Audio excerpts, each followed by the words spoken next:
Damage report. Analyzing ship loadout. Stand by. Ship Astrea, a Mandalay, is at full hull health with all modules at 100% health. No damage detected on the power plant, engines, shields, or weapons. All systems are online and fully operational.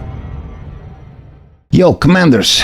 Welcome to the Elite Intel, the voice copilot I've been building for Elite Dangerous. Warning though, developers only beyond this point. Otherwise, enter at your own risk. This isn't a gentle bedtime story, this is a full-throttle code dive for anyone who wants to hack on the project, break stuff, or just understand how the hell this thing actually works. Let's rip the hood open and start at the only place that matters, the entry point, app.java.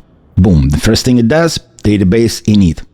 We'll circle back to why that's beautiful in a minute. Next, it loads your config from the DB via Session Manager, decides if we are in debug mode or not, spins up the player state, fires a load session event, builds the UI, and hands everything to the controller. Now, real quick, this is not a classic MVC or MVP. None of that ceremony. It's just a view plus controller. Two classes. Nice and clean.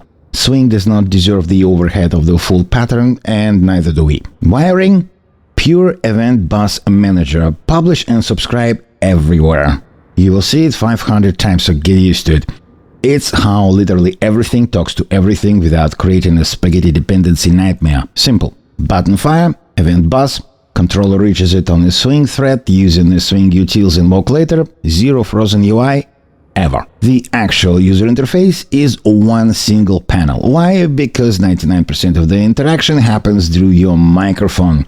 The window is basically just API keys, a few buttons and a debug console with a lipstick. Under the utils, tiny boring gold, some abbreviation maps for the scanner, acronyms, smart path detection, like IntelliJ versus FatJar.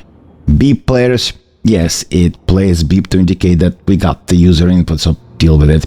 Some rudimentary JSON stuff, and one lonely tool that speeds up the fresh key binding when Frontier inevitably moves the goalposts again. Alright, enough of that boring stuff, let's get to the juicy bit. How do we actually understand the game? Elite dumps JSON journal files into the journal directory. Every line equal one event. Timestamp, event name, and 10 kilograms of nested data. It's glorious chaos. How do we deal with all of that? Journal parser. It is runnable, lives in its own thread, uses watch service to tail the last log. It sleeps for 120 milliseconds, plenty fast, grabs the new line, sanitizes, check for the squigglies in case the game was drunk, and throws them into the custom JSON factory built on JSON with all the type adapters we need. If it is a real JSON object, grab the event field, hand it to the event registry. Event registry? Reflection wizardry. Looks at the event thingy in the string, instantiates the exact class, in this case the scan event, deserializes straight into it. No giant noob switch statement from hell. It is pure magic. If you love it, go ahead and steal it. Every game event extends base event, which has timestamp and time to leave, so we do not process the ancient garbage. They all implement to JSON convertible and use @serializable name annotation. Why is that? That is so that we keep our field within our own convention, even though Frontier uses camel case and EDSM uses underscores. Event gets built and instantly published on the event bus. Decoupled. Beautiful. Subscribers, those are the classes that have methods annotated with @subscribe, wake up, do their thing, and usually shove data straight into our local SQL DB, with some rare exceptions. Database layer, zero ORM craft. Pure GDBI. One interface equal one data access object or DAO. One row mapper. Handwritten SQL because it's faster and you actually know what's happening. Database schema migration, they live under the resources DB migration and name 0001, 002, etc. Database.migrate runs them in order on first start. Zero setup. Managers are singletons, empty constructors because we are not writing a Spring Boot here. They wrap the DAOs and hold all the business logic. DAOs stay dump, data in, data out. That's it. Single responsibility principle for the win. Example, location manager stores everything as a JSON blob plus a few indexed columns. Game adds a new field tomorrow. We don't rewrite SQL. The DTO in the old version will just miss the new field that it doesn't know or care about anyway. Zero downtime, zero schema changes. This is how you stay sane in the live ecosystems, despite what your professor might have told you. Now, the AI brain. The package structure says it all. Brain, ears, mouth, hands. Ears. Speech to text. Right now it's Google, but PRs for other impulse are very welcome. Now, check this out. Smart RMS gating so that we are not burning creds on transcribing silence. 1 second of quiet, send the buffer to Google, get text, sanitize, fire user input event. Examine the Google STT class if you're curious about the audio string impl details. Mouth, text-to-speech.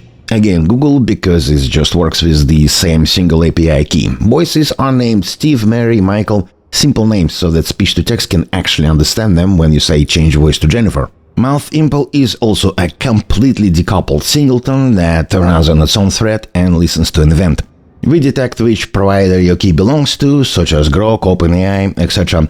Spin up the right client based on the matching key patterns.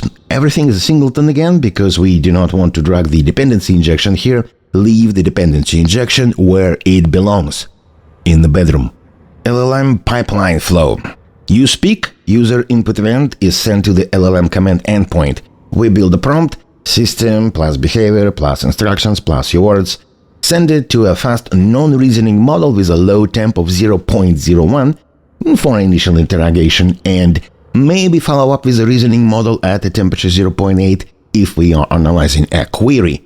Response come back as a JSON with a type field command, query, or chat. Command hits the command enum, executes the key bindings, and yes, your ship lights actually do turn off when you say kill the lights. Query, we grab relevant data from the database, ship it back to the model with the instructions, it munches on it, returns back as a chat. Chat goes straight to vocalization, no side effects. We even have personalities: professional, casual, friendly, unhinged, and rogue. Rogue will roast you in 4 different slang dialects simultaneously, if LLM is in the mood. Commands and queries are declared in 2 enums. Want a new feature? Add a line into the enum, provide LLM instructions, write handler, done. No frameworks, no boilerplate. And that's, commanders, is the entire architecture. Event-driven core, zero dependency injection, because we are not a bank, SQLite plus JSON blobs, future-proof schema, voice-first everything, and pluggable STT-TTS LLM implementations. I just implement the interfaces and stick it into the package. If you want to help, the roadmap is wide open. More features for the in-bubble activities, alternative LLM providers, Azure open source or local STT-TTS, or just break something and tell me about it. Repo is public, PRs get looked on fast, issues get answered even faster. Play dangerous, code clean, and I'll see you in the black.